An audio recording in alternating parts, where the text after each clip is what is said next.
हाँ जी, fundamental unit of life, this is all about cell. कितनी भी कोई भी लिविंग ऑर्गेनिज्म कितना ही बड़ा हो, कितना ही छोटा हो, that is made up of cell.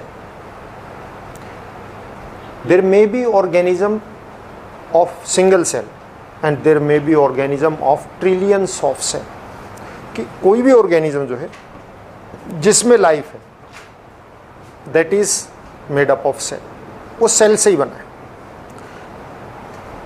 Single cell से लेके ट्रिलियंस ऑफ सेल तक किसी भी ऑर्गेनिज्म की बॉडी में हो सकते हैं।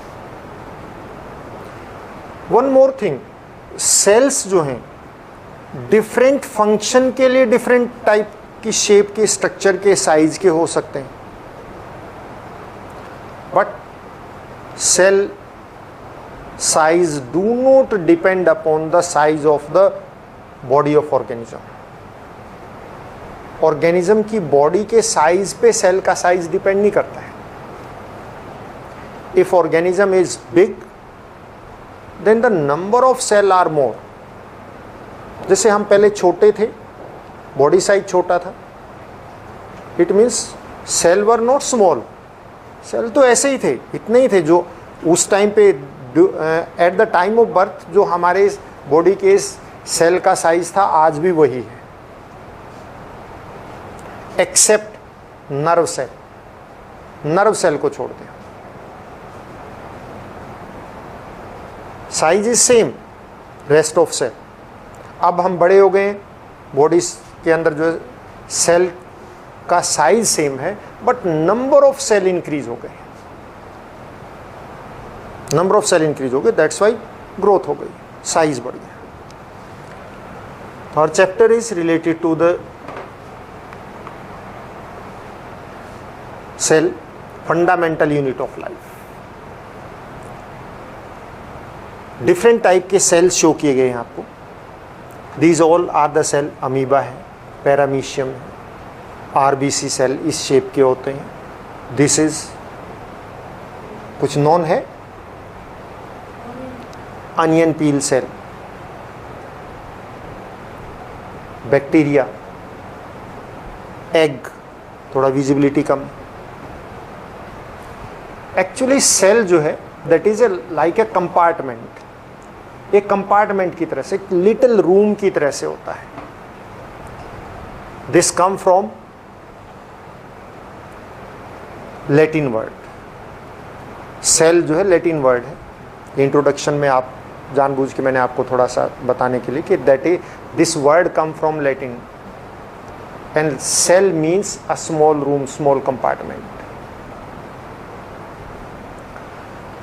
All activities which are essential for the life, they take place inside the cell. Cell के अंदर ही होती है जितनी लाइफ। हम कहते हैं ना कोई ऑर्गेनिज्म लिविंग है, हम भी खुद भी लिविंग हैं, तो हमारी लाइफ कहाँ एग्जिस्ट करती है, what, where is that, that is inside the cell. तो सेल जो है वो जितने भी एसेंशियल फंक्शन हैं जो life, essential function not like that कि walking, no no, walking is not essential function. सारे लिविंग ऑर्गेनिज्म वॉक थोड़ी करते हैं, प्लांट्स नहीं वो मूव करते कभी भी। या आप बैठ जाओगे एक जगह तो डेथ नहीं हो जाएगी। एसेंशियल फंक्शन का मतलब क्या है कि हमारी बॉडी को लिविंग अलाइव रहने के लिए जो जो चाहिए, रेस्पिरेशन जिसमें एनर्जी रिलीज होती है, वो energy, formation of proteins, synthesis of proteins, तो वो ऐसे एसेंशियल प्रोसेसेस वो कहाँ होती हैं, सेल के अंदर होती हैं। तो cell is the functional unit. मतलब जितने लाइफ के लिए एसेंशियल फंक्शन है, किसी भी ऑर्गेनिज्म को जिंदा रहने के लिए जितने फंक्शन होने चाहिए, वो सारे कहाँ हैं, होते हैं। They take place inside the cell. So cell is the functional unit. All structures they are made up of cell. जितनी बॉडी के अंदर ऑर्गन्स हैं किससे बनी, सेल से बनी। फॉर एग्जांपल हार्ट है, हार्ट में क्या है, कार्डियक टिश्यूज है, टिश्यू में क्या होता है, सेल होता है। सेल मिलके एक स्ट्रक्चर फॉर्म करते हैं, टिश्यू बोलते हैं, टिश्यूज मिलके क्या फॉर्म करते हैं, ऑर्गन फॉर्म करते हैं, ऑर्गन से ऑर्गेनिज्म बनता है। सिंस बेसिक फंडामेंटल यूनिट है ये लाइफ की, क्योंकि all essential activities for a life they take place inside the cell.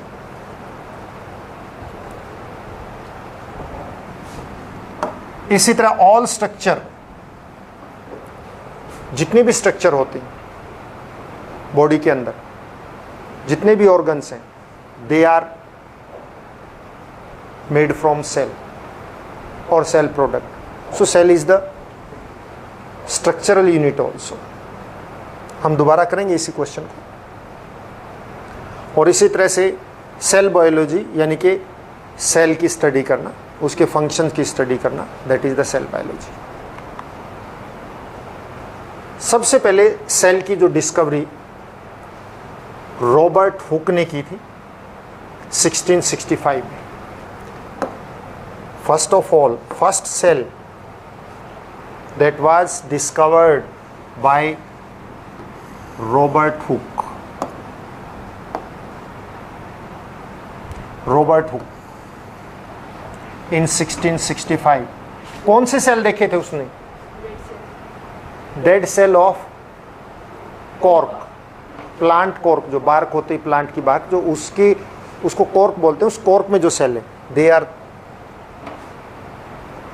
The cork cell.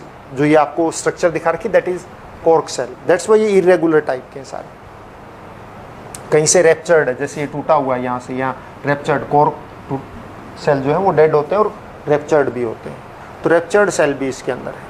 ये सारे दीज और द कॉर्क सेल, इस तरह से उसने देखा था। और इन सेल को देख के उसने यही कहा था कि cell is a like a small room, small compartment की तरह से होता है। उसने ये भी कहा था कि it is like a bee hive, जैसे बी हाइव होता है ना, उसमें भी इसी तरह से कंपार्टमेंट होते हैं। किससे? उसने अपना माइक्रोस्कोप था उसी से देखा था, बट बाद में जो है इलेक्ट्रॉन माइक्रोस्कोप की डिस्कवरी हुई, जिससे हम बहुत अच्छी तरह से सेल को देख सकते हैं। एंड दैट वाज डिस्कवरी नहीं की, इन्वेंशन हुई, मैं कहूँगा कि माइक्रोस्कोप, इलेक्ट्रॉन माइक्रोस्कोप की इन्वेंशन हुई। And that was invented by knoll and Ruska 1939 में, और जिससे हम सेल की बहुत अच्छी तरह से कॉम्प्लेक्स स्ट्रक्चर को आसानी से देख सकते हैं। और एक बात और बता देता हूँ कि ये डेड सेल इन्होंने देखे थे, और बहुत लॉन्ग टाइम के बाद, एक लॉन्ग पीरियड के बाद सेल जो है, आप देखिए 1665 में उन्होंने डेड सेल देखा था, और करीब करीब मोर देन 200 ईयर्स के बाद लिविंग सेल पॉन्ड वाटर में देखे गए। इन बिटवीन किसी ने सेल को ऑब्जर्व ही नहीं किया। लिविंग सेल बहुत लेट देखे गए थे, और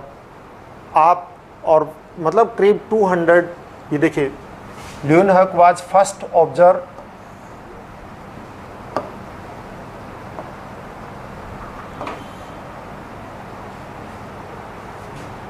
1674, सॉरी, लिविंग सेल जो है पॉन्ड वाटर में देखे।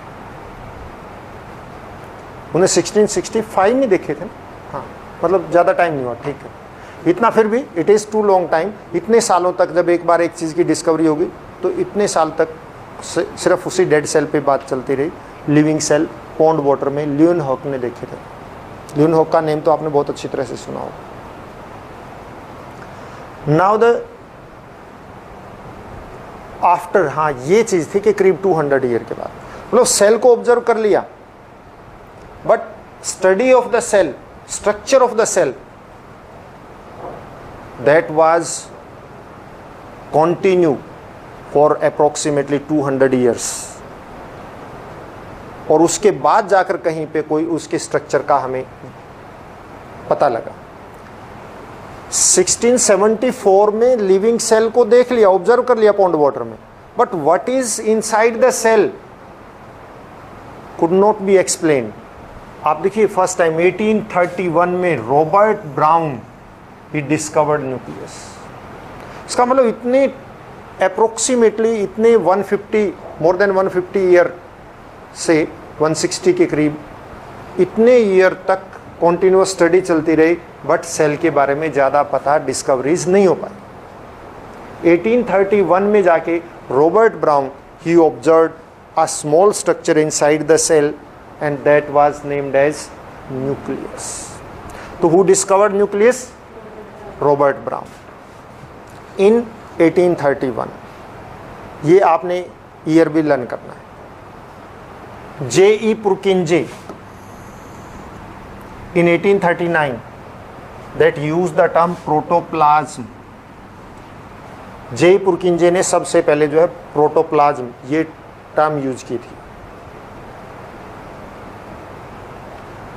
Protoplasm is what? The living fluid material present inside the cell, उसको हम क्या बोलते हैं? प्रोटोप्लाज्म। जो फ्लूइड होता है, जो लिक्विड भरा होता है, जो मटेरियल है। सेल मेम्ब्रेन जो होती है, cell membrane just like this is a cell, pond water के हैं ये, दिस इज सेल, इसके बीच में जो भी मटेरियल है इसको हम क्या बोलते हैं? प्रोटोप्लाज्म। आउटर मेम्ब्रेन के अंदर जो भी मटेरियल रहेगा दैट इज प्रोटोप्लाज्म। तो living matter present inside the cell, just like outside body हम ड्रॉ कर दें, this is the outer membrane. तो इसके बीच में जो भी न्यूक्लियस है, अनदर और मटेरियल है, वो सारा का सारा that is known as protoplasm. In 1855, R. Virchow or Rudolf Virchow, that he said that all cells they arise from the pre-existing cell। कि कोई नई न्यू सेल नहीं बनता अपने आप ही, इवॉल्व नहीं होता। ऑलवेज जो सेल होते हैं वो प्री एग्जिस्टिंग सेल से बनते हैं। जो पुराने सेल हैं उन्हीं से बने होते हैं, उन्हीं के डिवीजन से बनते हैं। These are the some cells which are observed from pond water, जो pond water में मिलते हैं हमें। Now about cell some points were given named as cell theory। Cell theory जो है M.J. Selden जर्मन बायोलॉजिस्ट था एंड T. Scuan जूलॉजिस्ट 1839 इन्होंने दी थी। मतलब they tell something about the cell. Cell theory का मतलब सेल के बारे में कुछ बातें बताई इन दो लोगों ने। क्या कहा उन्होंने? They said cell is the structural and functional unit of life. कि सेल जो है लाइफ की स्ट्रक्चरल एंड फंक्शनल यूनिट है। मतलब जितनी भी स्ट्रक्चर बॉडी के किसी भी ऑर्गेनिज्म की बॉडी में होती हैं वो सेल से बनी होती हैं, और लाइफ के लिए एसेंशियल जितनी भी एक्टिविटीज होती हैं they take place inside the cell. This theory that was again explain by the Virchow. Virchow ने फिर इसको एक्सप्लेन किया इस थ्योरी को। एंड नाउ अगर आपसे सेल थ्योरी पूछी जाती है तो you have to write these points. One is bodies of living organism that is made up of cell or cell products। जितने भी लिविंग ऑर्गेनिज्म है उनकी बॉडी किससे बनी होती है? सेल से बनी होती है। And the cell is the basic structure unit of या बेसिक यूनिट ऑफ लाइफ। और आप इसको ये पॉइंट भी यूज कर सकते हैं इसकी जगह कि cell is the structural and functional unit of life. Basic unit of life का मतलब यही है कि स्ट्रक्चर भी इसी से बनी और फंक्शन भी इसी। Activities of an organism that is the total sum of the activities of cell. कि कोई भी ऑर्गेनिज्म की लाइफ में जो एक्टिविटीज होती हैं, जितनी फंक्शंस होते हैं, वो एक्चुअल में उसके सेल की कंबाइंड इफेक्ट है। जस्ट लाइक अ मूवमेंट, ये भी that is the combined effect of the movement cells. हम मूवमेंट किसकी वजह से करते हैं? मसल्स की वजह से। और मसल्स क्या हैं? These are the tissue. उसमें है क्या चीज़? सेल। सेल की कंट्रैक्शन रिलैक्सेशन होगी तो मसल की कंट्रैक्शन रिलैक्सेशन होगी, और मसल की कंट्रैक्शन रिलैक्सेशन होगी तो मूवमेंट होगी। जस्ट लाइक आप अपनी उंगलियां ऐसे हिलाइए, आपको मैं एक मूवमेंट का एग्जांपल यहीं पे दे देता हूं। उंगलियां ऐसे हिलाइए और हाथ यहां रखिए, ऑब्जर्व व्हाट हैपन। नहीं, बस उंगलियां हिलानी और कुछ नहीं। Is there some observation, yes और नो? नो, नहीं हो रही। आपका हाथ ऐसे हिल रहा है, इसका मतलब ऐसे नहीं हिलना, नो, सिर्फ उंगलियां, नो मूवमेंट इज देयर। अब आप इसी हाथ को यहां पे रखिए और उंगलियां हिला के देखो, उंगलियां हिला के देखो, यू आर नॉट, यहां रखो, यहां पे साइड में मूवमेंट है, यस। ये मसल्स जो है इनकी फिंगर को मूवमेंट, इन फिंगर्स को मूवमेंट देते हैं। और यहां पे हाथ रखिए, हाथ को आगे पीछे करिए, यहां पे मूवमेंट आती है। ये मसल कंट्रैक्शन रिलैक्सेशन होती है तो हैंड मूव करता है बैक एंड फॉरवर्ड, और इन मसल्स में क्या है, सेल है, तो सेल की मूवमेंट, सेल में, इन सेल में या इन यहाँ पे जो मसल्स हैं इनके अंदर क्या है, जो सेल हैं उनमें स्ट्रक्चरल प्रोटीन होते हैं। वो प्रोटीन अपनी शेप चेंज करते हैं जिससे सेल की और फिर सेल से टिश्यू की शेप चेंज हो जाती है, तो मूवमेंट होती है। तो इसका मतलब जितनी एक्टिविटीज किसी भी ऑर्गेनिज्म की लाइफ में होती हैं, चाहे वो किसी भी टाइप की एक्टिविटी हो, that is actually the sum of all activities of the cell. Cell develop from pre existing cell. जितने भी सेल होते हैं वो प्री एग्जिस्टिंग सेल से डेवलप होते हैं। अपने आप में न्यू फ्रेश सेल कोई डेवलप नहीं होता। ऑलवेज जो भी सेल बनेंगे they arise from the pre existing cell, pre existing cell से होते हैं। Different type of cell are there and they may have different size. Smallest cell आपको पता होना चाहिए, लार्जेस्ट सेल का आपको पता होना चाहिए, एटलीस्ट ये दो जरूर होनी चाहिए। नॉर्मली जो किसी भी सेल का साइज होता है, एक एवरेज बात है ये, not for all, 20 micrometre to 30 micrometre होता है। लार्जेस्ट सेल एनिमल के अंदर ऑस्ट्रिच एग 15 टू 17 सेंटीमीटर का डायमीटर में हो सकता है। 1.5 kg तक उसका मास हो सकता है।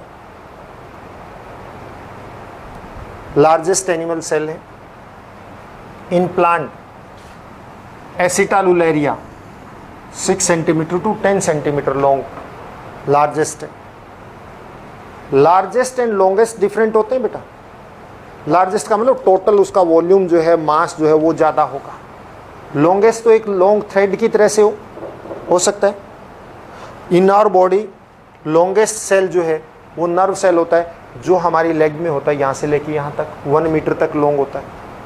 लॉन्गेस्ट है बट नॉट लार्जेस्ट, बिकॉज उसकी टोटल वॉल्यूम, टोटल मास देखे तो बहुत थोड़ा सा है, बट वो थ्रेड की तरह से लॉन्ग होता है। नहीं, बहुत सारे लेग्स में होते हैं। लॉन्गेस्ट की बात, not only single, there are so many, जो यहाँ से इंफॉर्मेशन लेके लेग के नीचे तक जाती हैं, तो वो सारे के सारे जो है नर्व सेल जो लॉन्गेस्ट है।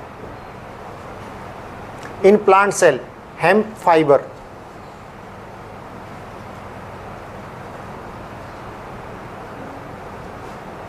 वन मीटर तक लॉन्ग हो सकता है, ये 2 मीटर है बेटा, मिलीमीटर हो। Smallest cell PPLO, pleura pneumonia like organism, this is the smallest cell. Mycoplasma भी बोलते हैं इसको हम। 0.1 माइक्रोमीटर टू 0.5 माइक्रोमीटर साइज का हो सकता है। ये बात मैं आपको बता चुका हूं कि सेल का साइज जो है ऑर्गेनिज्म की बॉडी के साइज पर डिपेंड नहीं करता है। सेल सभी की वेरी स्मॉल ही होते हैं। लार्ज बॉडी साइज का मतलब more large number of the cell. Building कितनी बड़ी हो, ब्रिक का साइज वही होता है, ईंट का साइज नहीं बड़ा होता। ये नहीं है कि बड़ी बिल्डिंग है तो ईंटों का साइज भी बड़ा बड़ा होगा, ऐसा तो नहीं है ना। क्या डिफरेंस होता है, ज़्यादा, नंबर ऑफ ब्रिक्स ज़्यादा हो जाएंगे। Same size. बॉडी की किसी भी ऑर्गेनिज्म की बॉडी का साइज बड़ा मतलब not a large cell, number of cell are more. Cell volume, this is the same thing here tell कि सेल जो है कि कोई भी पर्टिकुलर टाइप का सेल किस टाइप से कैसे है उसकी वॉल्यूम ऑलमोस्ट कांस्टेंट रहते हैं। इफ़ इट स्टार्ट इंक्रीजिंग तो वो डिवाइड होके फिर वापस वैसे स्मॉल साइज में आ जाता है। इसी वजह से न्यू सेल जितने भी होते हैं वो ऑलवेज प्री एग्जिस्टिंग सेल से फॉर्म होते हैं, क्योंकि जैसे ही सेल का साइज इंक्रीज होगा वो डिवाइड होके 2 में कन्वर्ट हो जाएगा। Cell size of all organism is almost same, just like एक डिफरेंस मतलब सॉरी एक एग्जांपल यहाँ पे गिवन है। हमारे जो the kidney size of the pancreatic cell are about of the same size as that of the dog और cat. मतलब चाहे हमारा हो चाहे डॉग का हो या कैट का हो, ऑलमोस्ट सेम साइज होता है सेल का। Cell number in different organism, the number of cell that varies. In small organism, number of cell are less. In large animal, the number of cell are more. ज़्यादा हो सकते हैं. But on the basis of the cell, we divide all organism in 2 types: unicellular and multicellular. Unicellular only which have one type of, मतलब एक ही cell होगा. Multicellular which have large number of the cell. Now the shape of the cell, shape of different type of cell are different. बॉडी के अंदर सारे cell एक जैसे नहीं होते, shape is different. Just like nerve cell that is very long, elongated होता है. Blood cell they are concave shape. Smooth muscle cell that is cylindrical type. There are different type of the cells. Bone cell that is star-like, irregular shape. The different shapes are there. अलग अलग type की shape है. Some shapes are given here. Elongated nerve cell, discoidal और saucer-like plate की तरह से. RBC, spindle, muscle fiber, spindle shape. Spherical, egg होता है. एग स्फेरिकल होता है. Pigment cell of skin, skin के पिगमेंट सेल वो ब्रांच्ड होते हैं, यहाँ पे शो नहीं किया गया है. पैरामीशियम स्लीपर शेप है ना, स्लीपर की तरह से दिखता है वो. क्यूबॉइडल जर्म सेल क्यूबॉइडल होते हैं. पॉलीगोनल लीवर के सेल जो है बहुत सारे उसके अंदर ब्रांचेज होती हैं, पॉलीगोनल बहुत साइड्स होती हैं. Unicellular and multicellular organism. बेटा यूनिसेलुलर ऑर्गेनिज्म मतलब which consist of only one cell, that is the unicellular organism. Like bacteria है, पैरामीशियम है, अमीबा है, ये यूनिसेलुलर है. Multicellular organism those which consist of large number of cell, they are multicellular organism. जो unicellular organism होते हैं उनके अंदर जितने भी फंक्शन होंगे they are done only by the single cell. But in multicellular organism, the different type of the cells they are responsible for different function. Just like movement के लिए क्या है, muscle, and control and coordination के लिए क्या, nerve cell, transportation के लिए क्या है, blood cells. Like that the different actions are there.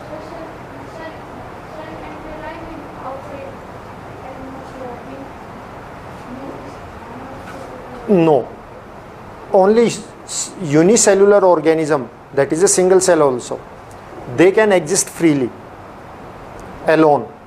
But if in case of multicellular organism, आप multicellular organism का एक सेल निकाल के रख दें, that will not remain alive for long time.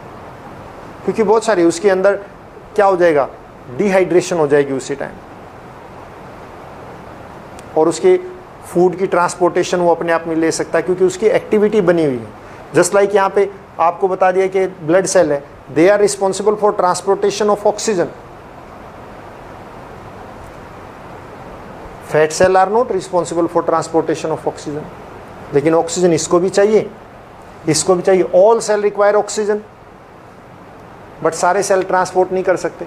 आप नर्व सेल को बाहर निकाल के रख दीजिए तो वो अपने आप एनवायरनमेंट से ऑक्सीजन नहीं ले सकता। सो मल्टी सेलुलर ऑर्गेनिज्म के सेल जो हैं उनको आप सेपरेट कर देंगे, अलग कर देंगे किसी ऑर्गेनिज्म से निकाल के, that will die. Unicellular organism है दैट रिमेन अलाइव। तो इसी वजह से जो मल्टी सेलुलर ऑर्गेनिज्म होते हैं उनके अंदर डिफरेंट डिफरेंट टाइप के सेल्स होते हैं and they are responsible for different functions. Cardiac cell है वो सिर्फ हार्ट में ही होते हैं, हार्ट की उसने कंट्रैक्शन रिलैक्सेशन के लिए रिस्पॉन्सिबल है। नर्व सेल्स हैं कंट्रोल कोऑर्डिनेशन के लिए रिस्पॉन्सिबल है। हमारे नर्व सेल डेड हो जाता है किसी उसका, तो पर्सन तो अलाइव, वो ऑर्गेनिज्म तो अलाइव रहेगा, बट उसका जिस पोर्शन का, जिस पार्ट ऑफ बॉडी के नर्व सेल डेड हो गए हैं वो पार्ट दैट स्टॉप वर्किंग। आपने देखा होगा एक्सीडेंट में कई लोग जो है चेयर पे बैठ जाते हैं, वो उठ ही नहीं सकते फिर, क्योंकि उसका जो है यहाँ पे नर्व सेल जो है बैकबोन के जो लेग्स में जाते हैं, जो लोअर पोर्शन में जाते हैं, दे बिकम दे डाइड। तो वो portion that stop working. Now the next is structure of the cell. Cell structure में what are the various organelles, parts are present in the cell? Cell को जो है हमने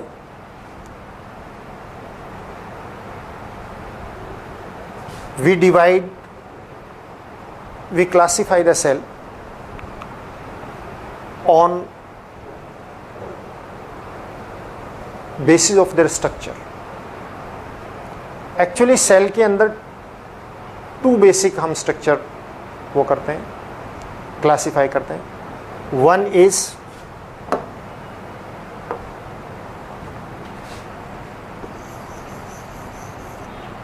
cell membrane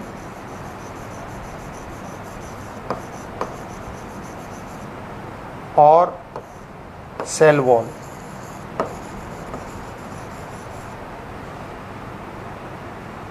and another is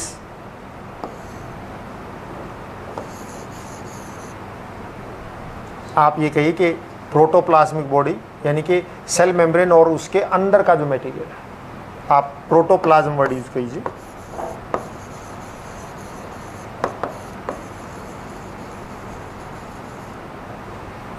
protoplasm को further classify करते हैं 2 parts में, nucleus and second is cytoplasm.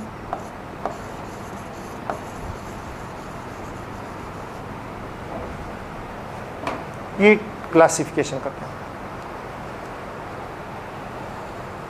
One is cell wall और cell membrane and number 2 is protoplasm, यानी उसके अंदर का मटेरियल। फिर प्रोटोप्लाज्म को हम 2 पार्ट्स में डिवाइड कर देते हैं, न्यूक्लियस एंड साइटोप्लाज्म। फिर साइटोप्लाज्म को फर्दर क्लासिफाई करते हैं कि उसके अंदर कौन कौन सी ऑर्गेनेलीज प्रेजेंट हैं, सेल ऑर्गेनेलीज बोलते हैं। आपने नेम सुना होगा, mitochondria, lysosome, Golgi apparatus, vacuoles, ये सारी स्ट्रक्चर्स की हम स्टडी करेंगे। And one by one we shall study it.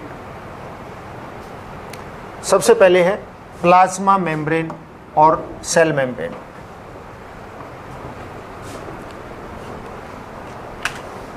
What is cell membrane और plasma membrane?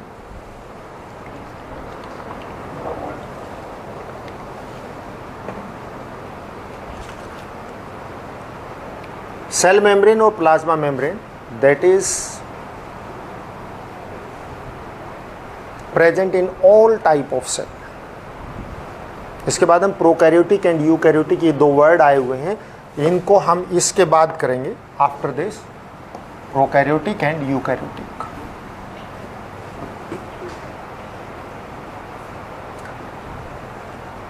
That is present in all type of organic cells.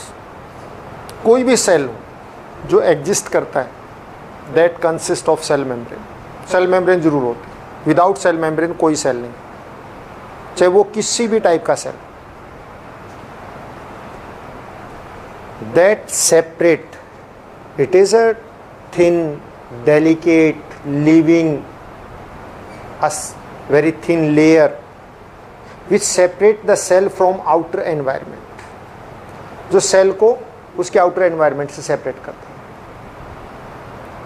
Thin होती है, living होती है. that maintain the shape and size of the cell, and it is made up of fat and lipids, proteins.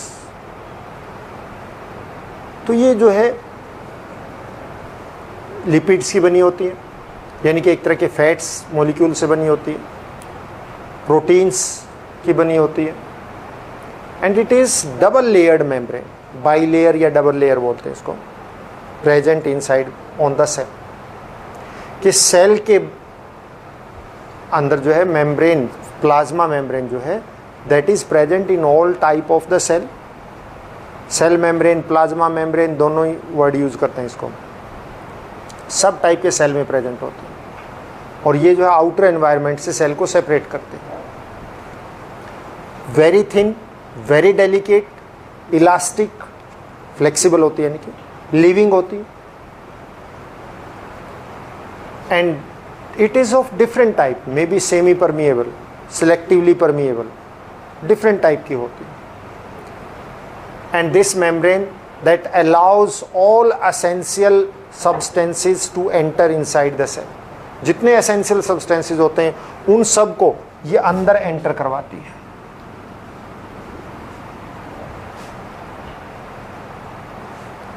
Just like oxygen की requirement है, oxygen अंदर enter आएगी. Food की requirement है, फूड को एंटर करवाएगी. ये देखिए, दिस इज एंट्री, ये एंट्री हो रही है यहाँ पे, ये एंट्री यहाँ से होती है.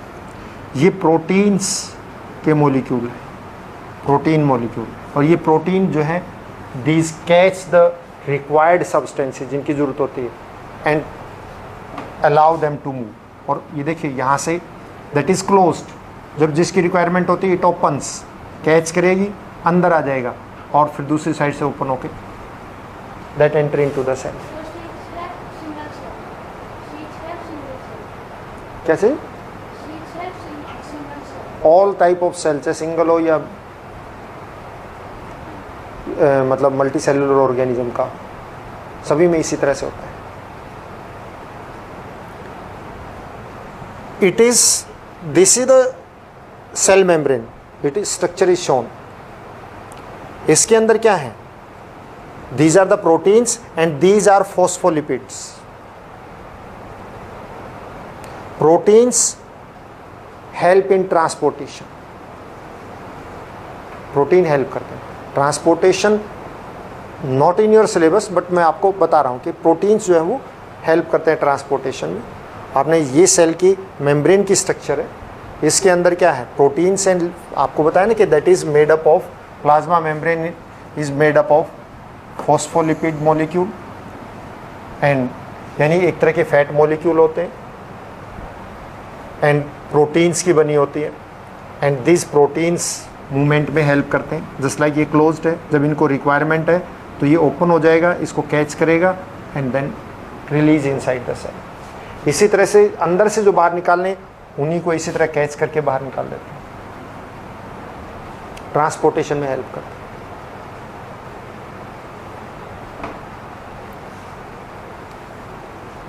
Different functions are there. What are the main functions of the cell membrane? It provide fixed shape and size. Shape provide करते हैं. It act as barrier for the external substances और internal, मतलब बाहर से अंदर, अंदर से बाहर, जिनकी रिक्वायरमेंट नहीं उनको नहीं आने जाने देती. That help in the मतलब regulate the movement of molecule from inside to outside, किसको अंदर ले जाना है किसको बाहर ले जाना है, इसके लिए. And that is flexible. Also in unicellular organism help in the engulfing of food, capturing of food. Different type की प्लाज्मा मेम्ब्रेन होते हैं, मैं आपको शॉर्ट में बताता हूं अभी, फिर डिटेल में कल करेंगे. Semi permeable, selectively permeable, impermeable जो नहीं आने जाने देती. तो इम्परमिएबल मेम्ब्रेन कौन से होते हैं? Which do not allow any substance to pass through it. Permeable which allow all substances which are of the same, मतलब ऑफ द साइज, भी उसमें से पास कर सकें. जैसे घर में छलनी होती, चाय छानते हैं, वो परमिएबल है कि जो उसके उस पोर्स के साइज से छोटा होगा वो सारा उसके अंदर से जाएगा, वो परमिएबल है. इसी तरह से सेल मेम्ब्रेन जो परमिएबल होगी, उसका मतलब जो उसके पोर से स्मॉल होगा वो सारा आ जा सकता है. Semi permeable which allow the only, ध्यान दीजिएगा, सोलवेंट सब्सटेंसेस,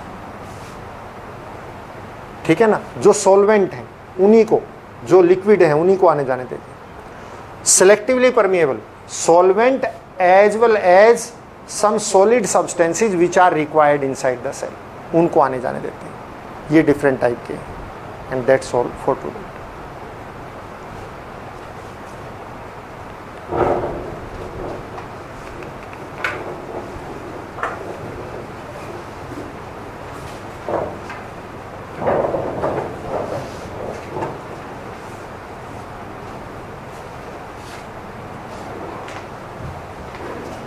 कल इसके आपको नोट्स दे देंगे. हाँ बेटा, वो ध्यान ही नहीं था, ये तो कट करना पड़ेगा.